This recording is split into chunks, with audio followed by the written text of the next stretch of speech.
Mississippi. From the Foundation Studio right here on Biloxi's Back Bay, welcome to Super Talk Outdoors, where we celebrate every single Monday at lunchtime the world-class outdoors of the state of Mississippi. I say that every week, and I love to say it because it's so true. We really celebrate the outdoors here on Super Talk Outdoors.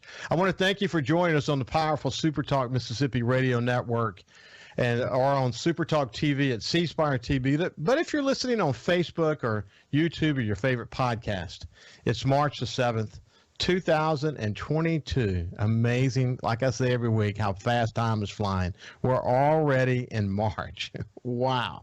Hey, I want to mention for the YouTube and Facebook audience, you can see over my shoulder Ukrainian flag. I've flown that since last week, and we'll keep it there for a good long time, just as a solemn memory of what the people in Ukraine are having to endure. I actually have on my show Coast View, we're actually recording at 11 o'clock today. We're going to record a young woman by the name of Laurie, who is working in a missionary, working with foster children in Ukraine. She had a chance to get out of the country, but she stayed because she said there's too much work to be done. So we'll be talking to her for my show on Coast View, and I'm sure it will be shared across the Super Talk Mississippi network as well. I'm looking forward to that. Well, you know, we've been talking a lot about the Outdoor Stewardship Trust Fund. We're going to talk a little bit more about it this morning to kind of give you an update on what the latest is, and then we're going to talk turkey. Once we get the update done, we're going to talk turkey for the rest of the show today. And I should also point out that we're beginning to see a few specks arriving in some of the honey holes here along coastal Mississippi, especially in Biloxi's Back Bay where I live. My son Jordan caught a really good one Saturday morning, but there you have to work for them. You know, the holes where you might have caught 5 or 6, you know, you're only going to catch one, and you got to move to another one, and you'll catch another one. So you got to work hard, but it's a good sign. Hopefully this rain that we're about to get is not too much and mess up the salinity in the bays again or the backwaters of coastal Mississippi. I'm happy to broadcast each week from the Foundation Studio. You know, this is a nonprofit organization that's working to protect the outdoor legacy of Mississippi. They're officially known as the Foundation for Mississippi Wildlife Fisheries and Parks, not to be confused with the Department of Wildlife Fisheries and Parks. It's actually the only dedicated foundation in Mississippi that directly supports the Mississippi Department of Wildlife Fisheries and Parks. They provide financial support for wildlife and educational projects that are really important to the Department of Wildlife Fisheries and Parks. The foundation is also working on Mississippi's conservation efforts. They're really working to kind of bring our conservation efforts to the next level. And so they're involved in issues that are important to outdoorsmen and women, like the Outdoor Stewardship Trust Fund that I talk about all the time, something I'm super passionate about. In short, we're lucky to have the foundation and the dedicated volunteers involved in it. And I should also point out the many people who have helped to fund it. I've had the opportunity here on Super Talk Outdoors to spend some time with the chairman of the foundation, John Taylor. Man, he's such a good friend, and what a dedicated outdoors leader he is. He loves the outdoors, and you can tell it every time we sit down together. And of course, the visit we had here on Super Talk Outdoors was terrific. I've also had Executive Committee Chris Guritz on the phone, and again, he's another one that just loves the outdoors and is really dedicated to doing what he can to help take it to the next level. And we've also had a board member, Trent Malloy, on Super Talk Outdoors as well. But their love of the outdoors is contagious. They're putting their leadership and their energy and their money into this effort. And, you know, there are a lot of people like them. And I want to, in the near future, to have other leaders who are involved in the foundation and share their inspiring stories. They all serve as excellent examples of the sort of commitments Mississippians, Mississippi outdoorsmen and women are willing to make and should make to protect our outdoor legacy in Mississippi. And as I say every week, Mississippi is the capital of the outdoors in the United States. And I believe it strongly. The foundation is working really hard to keep us there. Okay, so again, I've talked a lot about the Outdoor Stewardship Trust Fund. I'm just going to give you a quick update on this groundbreaking legislation in Mississippi. The legislation would actually create a fund in Mississippi dedicated to conservation efforts. Having a trust fund will give us the ability to compete with other states for an enormous amount of federal funds to do a lot of innovative projects focused on conservation, wildlife, habitat creation, and so many other innovative efforts. And to really kind of what I've said is kind of take our outdoor enjoyment opportunities to the next level. It's estimated currently that Mississippi misses out on about $40 million a year in federal matching funds. So we really need this. It's a big deal. It cleared the House of Representatives last year, as I've said before, 117-2, but it stalled in the Senate. The bill ultimately died last year, but it was brought back up this year. It cleared the House 117-4 this year. The Senate passed a version of the bill as well. And what I've been hearing lately is that they're making progress. I want you to know, too, that my team and I, as I mentioned last week, we've asked the Senate Wildlife, Fisheries, and Parks Chairman Neil Whaley to join us here on Super Talk Outdoors. So, again, we've invited him, I think, 2 weeks in a row now, but he hasn't accepted our invite. But what I hear is that he's been really working hard to get the trust fund done, and that's really good news. I actually did a little research on Chairman Whaley, and I found an article that ran in the Clarion Ledger on February 2020. And but incidentally, Chairman Whaley is from Potts Camp, Mississippi. That was a new one for me, incidentally. But it's between New Albany and Holly Springs, just north of Oxford. But he said this in the Clarion Ledger: "I've been a hunter and fisherman my whole life. I'm a landowner interested in conservation. I live on our family farm. I've lived here my whole life. I'm an avid duck, deer, and bird hunter." Let me say again, Chairman Whaley, we look forward to having you on Super Talk Outdoors. And believe me, we're going to welcome you with open arms. Your conservation leadership is incredibly important to Mississippi. I also want to thank the chairman of the House Wildlife, Fisheries, and Parks Committee, Bill Kincaid. He's been incredibly focused on this and passionate about this effort as well. So it takes a lot of leaders to make something like this go. So where are we with the trust fund? Here's what I'm hearing. The Senate really, as we've discussed in the past, had some issues with diverting a percentage of outdoor and sporting good taxes to the trust fund. So they're considering what is essentially an annual appropriation. The intentions of the House bill, though, I should point out, was to create a multi-year dedicated fund, given that most conservation efforts are not one and done. It takes multiple years to get a conservation project done. And it also, multi-year projects are the kind of projects that we're seeking support from the federal government. So the annual appropriation isn't the best case scenario, but it's certainly a step in the right direction. Now what we hope is that they put significant money in the bill. And as I said last week, we're super lucky to have Senator Briggs Hobson as the chairman of the Appropriations Committee. He's from Vicksburg. Come on now. We all know this. He's surrounded by some of the most important hunting and fishing land in the state of Mississippi. He gets the role Outdoors plays in Mississippi. So we're really fortunate to have Senator Hobson in that leadership role. We've also had conversations here about private land. Most Mississippians are not rich landowners. They would dedicate themselves to doing more to create wildlife habitat and to do other kinds of conservation efforts, but they just don't have the resources to do it. So the majority of the federal funds, and that is billions of dollars on the federal level, is in the Farm Bill.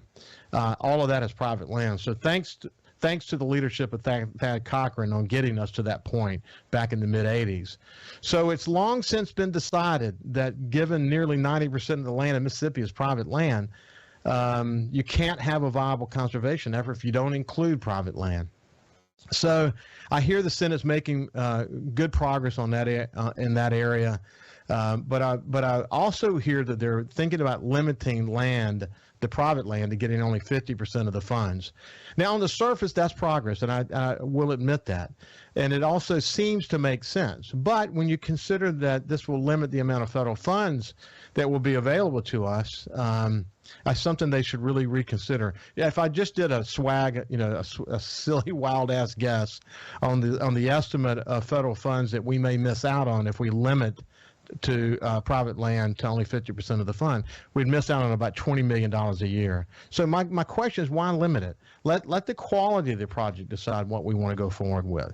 I'm pleased also to hear that non-governmental organizations are going to be involved. This is really important because you really want all stakeholders who are involved in conservation involved in this. If what I'm hearing is accurate, the good news is the House and Senate Wildlife and Fisheries and Parks leaders are working together. They're focused. I want them to stay focused. We need them to stay focused. Let's get this done ASAP. And I want to thank everyone for their leadership. Hey, when we come back from the break, we're going to spend the rest of the show with Captain Caleb Harrington from the Department of Wildlife, Fisheries, and Parks, and we're going to talk turkey today. We'll see you after. Leading the conversation on Mississippi's outdoors, it's Super Talk Outdoors with Ricky Matthews on Super Talk Mississippi. Welcome back to Super Talk Outdoors from the Foundation Studio. Thank you for bearing with me during the first segment as I kind of gave you an update on the Conservation Trust Fund. And this is so important. I wouldn't be spending so much time on it. But, this is the kind of thing that Super Talk Outdoors ought to focus on. As I said before, we're not going to spend too much time talking about the legislature unless it's something that's happening in Jackson, and it's important for me to tell you why what that is important to you as outdoorsmen and women. And certainly the Outdoor Stewardship Trust Fund is one of those issues. Now we're going to shift gears and talk turkey. I've been really looking forward to welcoming my friend Captain Caleb Harrington to Super Talk Outdoors. I'll tell you a lot about it, but before we go any further, let me just say welcome to Super Talk Outdoors, Caleb. Thank you for the opportunity. It's great to see you, my friend. Hey, you've been in the Mississippi Department of Wildlife, Fisheries, and Parks for 24 years. When you look back on it, does it feel like time flies real fast, or that it's been, that you can remember all 24 years? What's your thought on that? Yeah, time does get by. I'm actually a second-generation conservation officer. My dad worked with the department for 34 years down in Jeff Davis County, and that had a strong role in me choosing a career as a conservation officer. Well, that's good. It's interesting because, and we'll get into this because I want to know where your love of the outdoors comes from and all of that. But so much of it, whether you decide to be a conservation officer or just want to go do hunting and fishing, so much of that is really determined by what we're taught by our parents and our grandparents, and it's kind of a generational love of the outdoors, that's for sure. You've been assigned to the South region. Tell us what that South region encompasses. Well, it actually goes from Claiborne County all the way south to you guys, to the Mississippi Gulf Coast. So it covers a large region and a very different types of habitat. Sure it really does, and we'll get into some of that here in just a second. But, one of the things, when you think about deer hunting, and Mississippi State's done some great research on this, when you think about deer hunting, people tend to think that the deer in coastal Mississippi or in South Mississippi are different genetics. They're not actually. They're exactly the same genetics. But what determines whether they have the big horns and the big bodies and all that is really generational nutrition. And, of course, the nutrition in South Mississippi is not, in many cases, is not as great, although we've heard incredible tales of really big deer being killed down here. But one of the things that most people may not realize is that turkey hunting in the South region is as good as anywhere else in the state, isn't it? It is. It is. Our southeast portion of our region has shown some uptick in turkey populations, and southwest Mississippi over toward the river, Copiah County, Jefferson County, Claiborne County, absolutely those populations are still strong. So, Caleb, when you think about, and kind of very high level, and we'll come back to some of the details in a second, but when you think about turkey hunting in Mississippi, you think about duck hunting, you think about deer hunting, then you think about turkey hunting. How does turkey hunting rate? I mean, how popular is turkey hunting in Mississippi? It has become much more popular than it was in the past. Us turkey hunters like myself, who've been at it for a while, the other seasons are just something to do until turkey season gets here.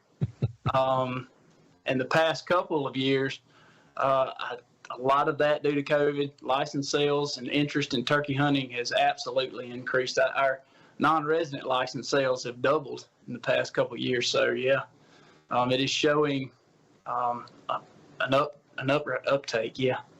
The secret is out, and that's actually required some new approaches to licensing, particularly as it relates to out of state. But again, we'll come back to that in just a second. Let's take a step back for a second. Where did you grow up? I grew up in a little town called Carson, Mississippi. It's in Jeff Davis County, and that's where I was raised and learned how to turkey hunt. So you started out hunting turkey? I did. I really actually started out as a squirrel hunter in the mid 80s as a kid, and the turkey population in the mid to late 80s really became high at its highest point. So they were there to hunt, and my dad introduced me to it at a young age. Yeah, it's amazing. I did not kill my first turkey until just a few years ago. I went up to extreme north Mississippi with my friend Al Hopkins.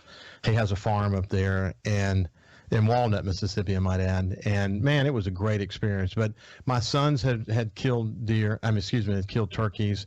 My son Jordan, when he was in law school at Ole Miss, he would get up at 3 o'clock in the morning and go to private land not far from University of Mississippi.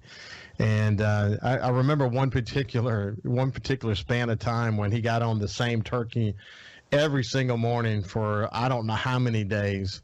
It was a long, drawn-out deal. He never got the turkey. But that's part of the deal, isn't it, Caleb? It's just the pursuit of it, having this conversation with the turkey and knowing it's there and knowing it's responding to your call. There's something incredibly addictive about that, isn't it? Absolutely. It's not like, deer hunting where you're sitting in the stand and hoping. You get to communicate with these turkeys using various types of techniques and calls. And you start your children. I started my child at a young age. I killed my first one when I was 12, and I remember everything about it sitting right next to my dad. And my son did the same at age 9. So this introducing children, and not only children, just adults that have never been before, know that they're going to make a lot of mistakes, and just learn how to call. It's trial and error. But it is trial and error. But I there's so many great examples of how people describe it. Probably one of the best descriptions I've heard is from Will Primos, who said that when he's in the woods pursuing a turkey, and I'm just paraphrasing, but essentially, he talks about this almost like divine, experience. And then what he goes on to say is that he gets that in church, but that the turkey hunting experience is even more than church, because he feels like he's in a prayer when he's hunting, and he doesn't care if he shoots or not. It's just this being silent in the woods and having this opportunity to have this conversation with this incredible bird. He describes it literally as a religious experience. You feel the same way, don't you? Absolutely. If first thing on a spring morning when you hear the first gobble, no matter how old you are, it gets you. It's great to see it in a young hunter or a new hunter, the excitement that comes along with it. Since I started, things have changed, populations have changed, gear has changed, calls have changed. But one thing that hasn't changed is the turkey still gobbles. And the chess match between hunter and gobbler, like you said earlier, can go on for days, even the entire season without success. And that's a major part of it, is the chase. My son Jordan and I were hunting together. I have two sons, Jordan and Justin. Justin lives up in New York City, but on this particular hunt, I was with Jordan, and we were in the hills, not far outside of Meridian. And man, we were on this bird for a couple of days, and we were up and down and all around. I mean, it was just, I remember many times thinking, it's a good thing I'm in shape, because when you're in the hills doing this, it can be very taxing physically, but it's also taxing mentally, because in this particular case, we were having this conversation. The bird seemed a little further away than it actually was, and it was because he was on the other side of the hills, and the wind was blowing away from us. It just felt like it was a long way away. And he said, come on, Dad, we need to get up over this hill, and we may actually be able to see it once we get over on the other side. And so we ease up on top of the hill. We're kind of moving pretty fast. And as soon as we topped the hill, the turkey was moving fast toward us. The turkey probably was 15 yards away from us, man. It scared us and the turkey to death. And as you know, under those scenarios, the turkey literally vanished. And we didn't even have time to even think about what we had just seen. But you've been in that situation many times, haven't you? Sure, I have. Throughout the years, many encounters. It's very similar to what you just spoke of. They're a very unique creature to hunt, and when you think you've got it figured out, you don't. When you think you got it figured out, you don't. Yeah. For people who maybe have gone turkey hunting and not had the opportunity to hear the gobble answer your call, whatever the call was you did, but to hear that gobble, for people who've never been before but love to hunt, man, I would strongly encourage you, because the truth is turkey habitat is really scattered all over Mississippi. Whereas, if you're going after the big deer, you got to go to certain areas. Of course, ducks are not widely available.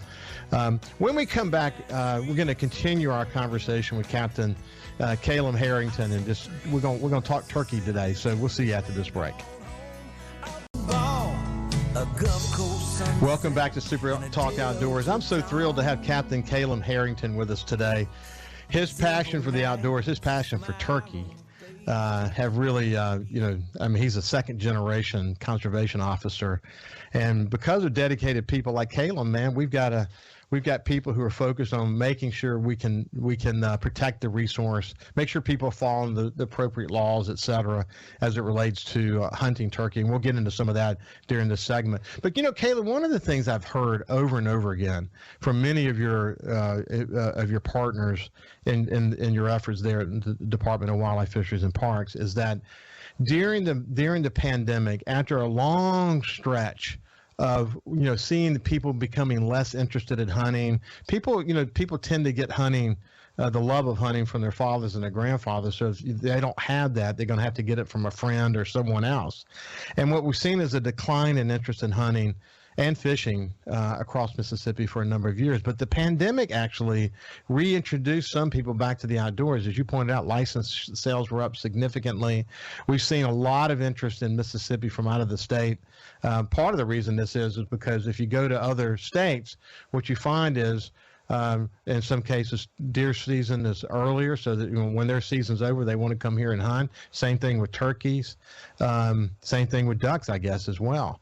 But what that uptick is good for outdoors enjoyment for the state. It's good for the fact that we're going to be introducing more generations to it, because that's one of the most important things we can do is share the outdoors with kids so that they can then pass it to their kids. And that's really important to you as well, isn't it? Yes, it is. It is. But we have, this year is a little different. We have a regulation that has been put into place as a non-resident turkey draw. And what that is that, like you said, the coronavirus absolutely had an effect on the number of people that showed up to hunt. But now the southeastern states have decided to back up their turkey opening days to the 1st of April. So that leaves our state, Mississippi, as one of the only states left with a lot of public land for hunters from other states to be able to come to with an early March opening. So what that did was, along with the coronavirus, seeing that the number of non-resident turkey hunters had doubled, we had to have a plan of action to know that we were the only game in town, and there were probably going to be a lot of non-resident hunters that take that opportunity.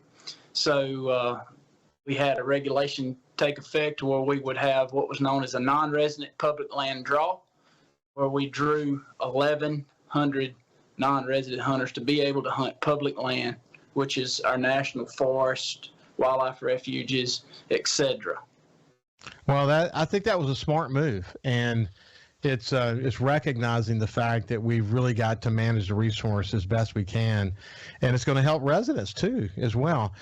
One of the things that why don't we do? Let's come back just a second. Let's talk about season dates, Sure. Limits, legal gobblers, all that. Let's kind of cover some of the basics. Sure. Actually, the youth season opens tomorrow, March the 8th. So I suspect strongly there will be a lot of children, young adults under the age of 16, and parents that are late for school or work, or maybe even play hooky for a couple days this week, being it opens during the week. That season lasts from March 8th to the 14th. Again, children or young adults under the age of 16 can take advantage of that whole week to youth hunt. Our adult season opens March the 15th, again on a Tuesday, and it ends May 1st. Now, as far as limits go, the bag limit is 3 gobblers. For children under the age of 16, that is any gobbler, a limit of 3. Yeah. For adults, it has to be an adult gobbler with a beard greater than 6 inches or a full fan. Well, that's okay. So let's by the way, let me say this, that if you're engaged in the youth hunt, a lot of dads are going to be hunting, in some cases mothers and grandfathers and grandmothers, maybe even in some cases hunting with their children. If you get a gobbler, send it to us at the Super Talk Outdoor Facebook page. We'd love to post it and share it with other people. I'm very passionate about kids. I remember a stretch of hunting where I never even held a gun for like 10 years because my kids, I was hunting with my kids. And I'm sure you've done the same thing, haven't you? Yes, sir. I'm there now. I'm 14, and I've been sitting right beside him on every turkey he's killed and every deer. So, he just uses my 20 gauge, and we carry on. I love that. So tell me about, the turkey game check. Tell me about that. Yeah, the turkey game check, we started that back in the spring of 2019. And what game check is before a turkey hunter enters the woods, he has to have what is known as a harvest report card.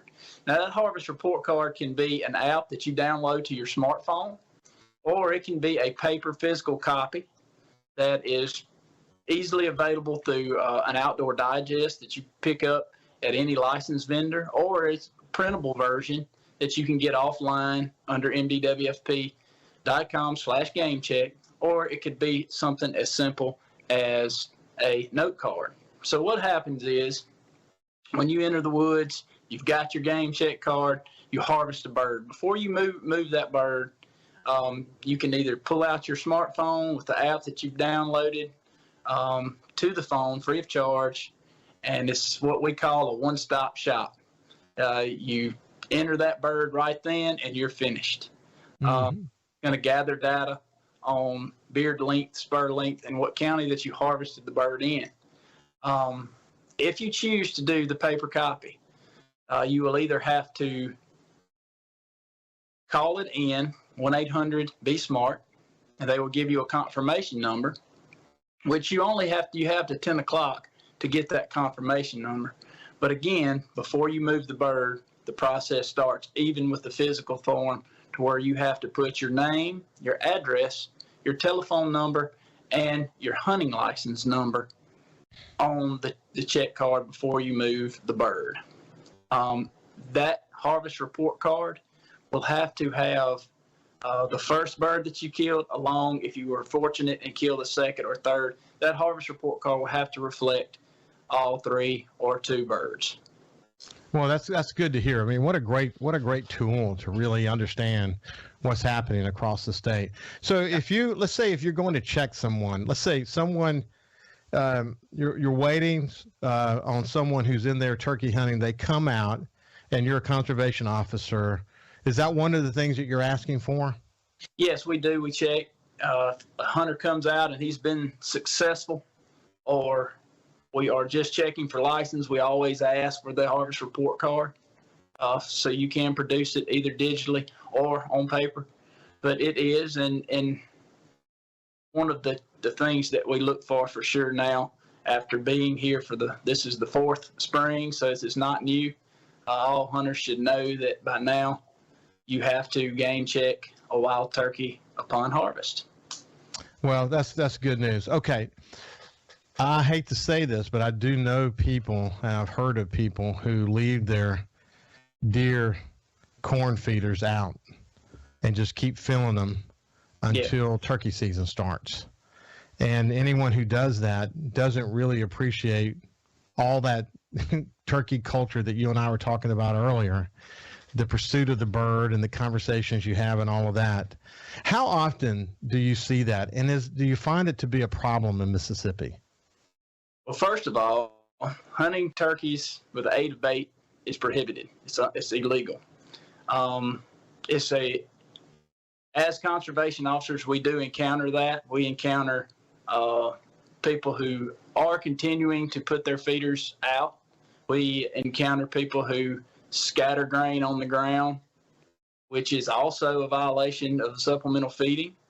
But it is common. It is unlawful to hunt turkeys with the aid of bait.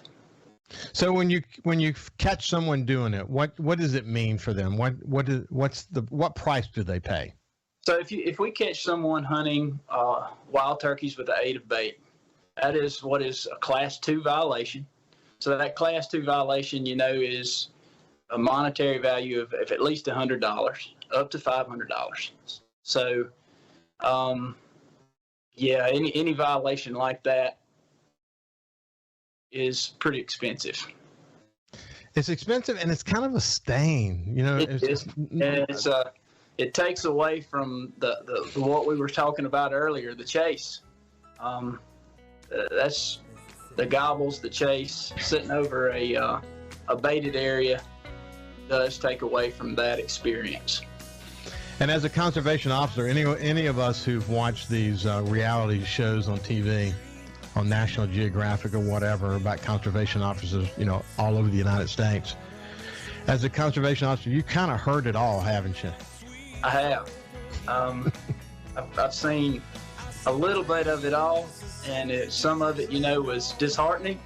But as a whole, turkey hunters are after the chase more than they are the kill. Yeah, that's really a great way to say it. Hey, when we come back, we'll continue our conversation with Caleb Harrington. See you after this break. We live in one of the best places in America to enjoy the outdoors. So let's talk about it. It's Super Talk Outdoors with Ricky Matthews on Super Talk Mississippi. Welcome back to Super Talk Outdoors. We're talking turkey today with Caleb Harrington. He's a captain with the Mississippi Department of Wildlife, Fisheries, and Parks. He's a conservation officer. His father was a conservation officer. And, love it. I mean, Caleb's been doing this for 24 years, right, Caleb? 24 years? Correct. And your dad did it for 34 years, which I think is so cool. Just great generational, passion for the outdoors in more ways than one. You love to hunt, but you also like to make sure that people are following the law and conserving the wildlife the way that they should. And I appreciate you so much for that. Hey, listen, one of the things I wanted to ask you about is you guys were, I would say the Department of Wildlife, Fisheries, and Parks, along with the USFW, were involved in a major turkey poaching case, multi-state deal. Tell me more about that. Yeah, so a few years back, we got some tips from the public that there were some violations taking place, and our state officers investigated it and were able to acquire search warrants for residences. We served those warrants and discovered numerous violations, not only in the state of Mississippi, but also in the states of Kansas and Nebraska. So that investigation, as we progressed on, led to violations in other states. So U.S. Fish and Wildlife was involved, and we were able to successfully investigate and prosecute this case, dubbed as Operation Longbeard. I would like to, at this time, to give a shout out, I guess, to our sister agency there, the U.S. Fish and Wildlife Service, Agent Brad Rabelais, Sydney Charbonnet, and Officer Ben Bryant. Our local officers that were involved were Master Sergeant Randy Cooley, Sergeant Major Jake Guess, and Lieutenant Sheila Smith. These prosecutions led to right at $100,000 worth of fines. It led to, pardon me, I might have to read it all. It led to 3 years of state probation, 13 years of federal probation, 13 years of a worldwide hunting ban where some of these individuals, 4 of them, could not hunt anywhere in the world for a lengthy amount of time. Now, what these guys did and gals did was they just trespassed on numerous pieces of property, 15 total in the state of Mississippi. We were able to prosecute for those properties, for those landowners who, in some cases, never knew they were even being poached on. The hunters carried on to the states of Kansas and Nebraska and did the same thing there, and killed an excessive amount of turkeys there and here. So we were proud of that prosecution, and it was a lot of man hours and work went into it. So Caleb, were they doing it for enjoyment, or were they selling the hunts? What was their motivation behind it?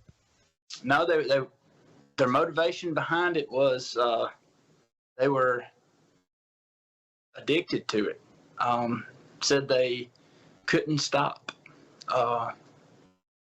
They just wanted to hunt turkeys so badly that they took advantage of private property owners for the most part when they weren't there. They weren't in town. To get in their mindset of knowing exactly why they took it to the extreme that they did, I will never know. But they did. They had a group that was with the same mindset. They were just traveling poachers. Wow, it's so interesting that people would go to that length. That's the same thing as sort of like hunting deer with lights at night. I mean, I still don't fully understand or appreciate what the mindset is for doing that. You know, people just, you know, you're always going to have people that are finding ways around the laws. And again, like you say, you can't necessarily read their minds or understand for sure what their motivations are, but they just get addicted and they do what they do, and they find enjoyment in it, whatever, you know, even though it may be, you know, outside the law. And your job is to find those people and to work with a team of people to sort them out and identify them and charge them and try to keep the resource as protected as possible. And you've really dedicated your life to that, haven't you? Yes, sir. And a major part of that, we all have when we put this uniform on. There's some measure of pride that goes along with it, and we take it seriously at the Department of Wildlife for any violations that take place. We've already caught a group similar to this already this year before season even opened. So yeah, we I guess you could say it's a passion in itself. Well, Caleb, it's been an absolute pleasure to visit with you this morning. Your passion really shows through, and I can't wait to have you back on the show again. We'll do a check-in with you about midway through the turkey season and just see how the season is going and see how you guys are doing. But this has been Captain Caleb Harrington. He's with the Mississippi Department of Wildlife, Fisheries, and Parks in the South region. 24 years with the department and super dedicated. It's been a pleasure. Anyway, have a great day. Stay safe. Stay safe in the outdoors and pray for the people of Ukraine. Have a great rest of the week, and we'll see you next month.